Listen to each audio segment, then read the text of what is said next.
আসসালামু আলাইকুম। ঢাকা থেকে যুক্ত আমি কলি স্বাগতম করে নিচ্ছি আমার ছোট্ট চ্যানেলে। আশা করছি সবাই ভালো আছেন। আলহামদুলিল্লাহ আমিও ভালো আছি।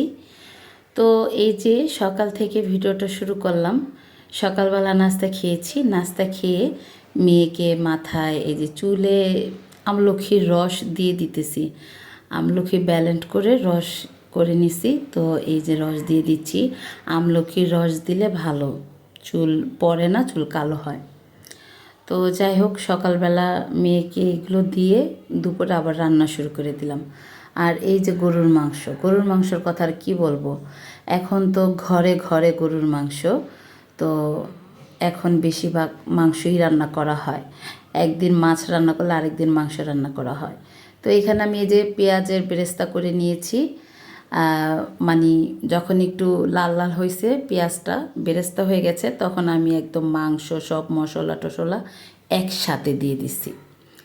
অনেকে বেরেস্তাটা উপরে আলগা মানে রান্নার কিছুক্ষণ আগে দেয়, অনেকে আবার একসাথেই দিয়ে দেয়। তো এই আর কি, আমিও একসাথেই দিয়ে দিলাম বেরেস্তাটা করে। তো এখানে একসাথে মেখে টুকে বসিয়ে দিলাম। মাংস থেকে হাড্ডি বেশি।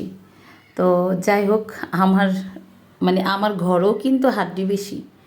ওই যে কি বলে, আমার হাজব্যান্ডকে আর আমার মেয়েকে বলি হাড্ডির দোকান। বাপ মেয়ে দুজনেই মানে স্লিম, একদম চিকনা, মানে খালি হাড্ডিতে বাড়ি খায়, এই অবস্থা। তো এই জন্য ওদের বাপ মেয়েদেরকে আমি বলি হাড্ডির দোকান। তো এখানেও রান্না করতেছে হাড্ডি। একবার ভাস্তি বলেছিল যে ফুপি নিহারি রান্না করো। তো আমি ভাবলাম এই 3টা হাড্ডি দিয়ে কিসের নিহারি রান্না করব। নিহারি রান্না করতে গেলে আর একটু বেশি লাগে। এখানে 4টা হাড্ডি আছে আর অল্প কিছু মাংস আছে। তো এই আর কি, আর নেহারি রান্না করলাম না, ওই যে তরকারি রান্না করে ফেললাম। নেহারি তরকারি সব এক পেটেই চলে যাবে, একসাথে খেয়ে নেব। তো ভিডিওটা হচ্ছে এই যে আমার হাজব্যান্ড নিচ্ছে, মানে ওনার যেটা পছন্দ উনি নিবে, তারপরে মেয়েদেরও যেটা ভালো লাগে সেটা নেবে। এখানে কেউ কাউকে বেড়ে দেয় না, মানে আছে না যে প্লেটে প্লেটে দেওয়া হয়, তা না। প্লেটে কেন দেওয়া হবে, যার যতটুকু লাগবে নিয়ে খাবে। তো আসলে কুরবানির মাংসর না একটা মজাই আলাদা, মানে এত সুন্দর একটা গ্রান, এত সুন্দর, মানে কি বলবো, বেশি মশলাও দিতে হয় না, অত মজা করে রান্না করার কোনো দরকার নেই।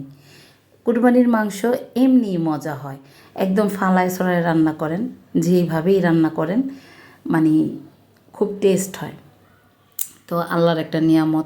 তো আমরা দুপুরের খাবার খেয়ে নিচ্ছি, আর খেতে খেতে ভিডিওটি এখানেই শেষ করছি। সবাই ভালো থাকবেন, আমাদের জন্য দোয়া করবেন। আসসালামু আলাইকুম।